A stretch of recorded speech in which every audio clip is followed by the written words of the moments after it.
राजदान ने जैसे ही आहत के बैग में वो पैकेट छिपाया, उसकी आंखें एक अजीब सी चमक से भर गई। वो चमक जो बताती थी कि एक खतरनाक खेल का पहला मोहरा चल दिया गया है। आहत बिल्कुल बेखबर अपने सपनों की दुनिया में खोया हुआ था। उसे नहीं पता था वो अमेरिका नहीं बल्कि सीधे मौत के जाल में जा रहा है, क्योंकि ये खेल सिर्फ जेल तक का नहीं था। शेर ने जो जाल बुना था वो कहीं ज्यादा गहरा था। शेर अपने कमरे में बैठा था, उसके हाथ में एक तस्वीर थी। वो तस्वीर थी फजर की। लेकिन तस्वीर के पीछे जो राज छिपा था वो किसी को नहीं पता था। उसी वक्त राजदान का फोन आता है। मालिक, आम हो गया। राजदान की आवाज में एक अजीब सी सहरन थी।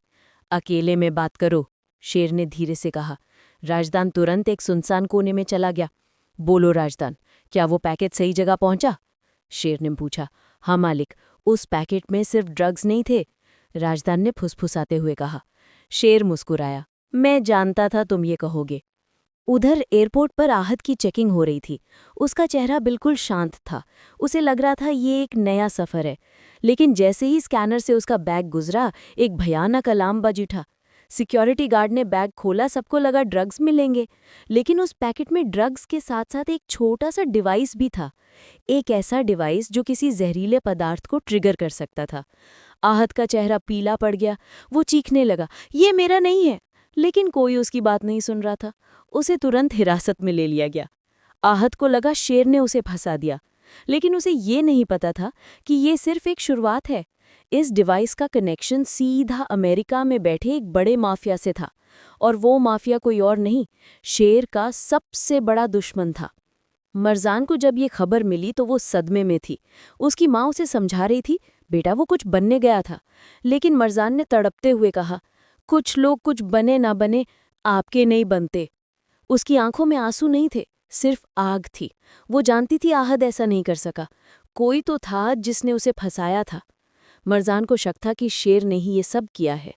उस रात मरजान ने एक बड़ा फैसला किया। वो अपने कमरे में गई और एक पुराना बक्सा निकाला। उस बक्से में आहद की कुछ पुरानी डायरीज और चिट्ठियां थीं। वो चिट्ठियां जिनमें आहद ने शेर के खिलाफ कुछ ऐसे राज लिखे थे जो दुनिया को हिला सकते थे। समरा ताज बीवी के लिए खाना लेकर अस्पताल पहुंची। ताज बीवी सो रही थी। समरा ने प्यार से कहा, खुदा के लिए अपनी खुशियों का दरवाज़ा अपने हाथों से बंद मत करो। लेकिन ताज बीवी को कोई फर्क नहीं पड़ा। उनकी नज़र सिर्फ उस जमीन और जायदाद पर थी। समरा ने काका साहब को आवाज़ दी, काका साहब आंखें खोले। अचानक काका साहब के हाथों में हरकत हुई। ताज बीवी चौंक कर उठी। उन्होंने देखा काका साहब की आंखें धीरे धीरे खुल रही थी। लेकिन ये एक नया राज था। काका साहब सिर्फ इसलिए कोमा में नहीं गए थे कि वे बीमार थे।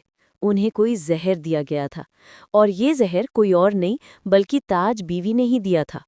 ताज बीवी घबरा गई। अगर काका साहब होश में आ गए तो सारी सच्चाई सामने आ जाएगी।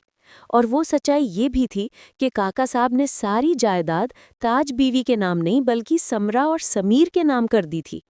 ताज बीवी ने गुस्से में समरा की तरफ देखा। उनकी आंखों में अब एक नई साजिश थी। शेर तुरंत अस्पताल पहुंचा। उसने फजर को देखा। फजर ने उससे मुंह फेर लिया। देखो फजर, मैं पीछे हटने वालों में से नहीं। तुम भले मेरी तरफ देखो ना देखो, मैं फिर भी आता रहूंगा। तुम भले मेरी बातों का जवाब दो ना दो, मैं फिर भी बात करता रहूंगा। शेर का दिल कह रहा था कि फजर सिर्फ गुस्सा है, लेकिन उसे नहीं पता था कि फजर के दिल में भी एक गहरी चोट थी, एक ऐसी चोट जो उसे बचपन में लगी थी। फजर को पता था कि शेर सिर्फ एक खेल खेल रहा है। वो उसे पाना नहीं चाहता था, बल्कि उससे बदला लेना चाहता था।